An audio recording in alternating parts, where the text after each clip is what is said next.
اگر بینائی کمزور ہو چکی ہے تو 5 دانے بادام کے ساتھ گڑ کھائیں، بینائی بہت زیادہ تیز ہو جائے گی۔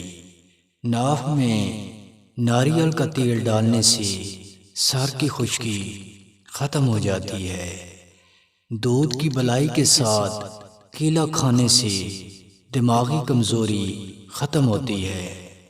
اگر بار بار پیشاب آتا ہے تو گڑ کے ساتھ بھنے ہوئے چنے اور الائچی کھائیں۔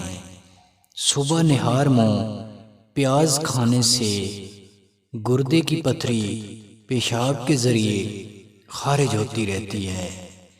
کالی مرچ پانی کے ساتھ کھانے سے پیٹ درد دور ہو جاتا ہے۔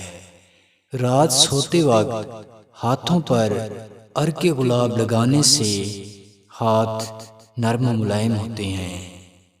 تیز چائے والی چائے پینے سے ہاضمہ کبھی بھی خراب نہیں ہوتا۔ ٹوتھ برش میں تھوڑا سا لیموں کا رس ملا کر دانتوں پر لگانے سے دانت چمکدار اور سفید ہوتے ہیں۔ کیلے کے ساتھ مشری کھانے سے چہرے سے جھریاں اور داغ ختم ہوتے ہیں۔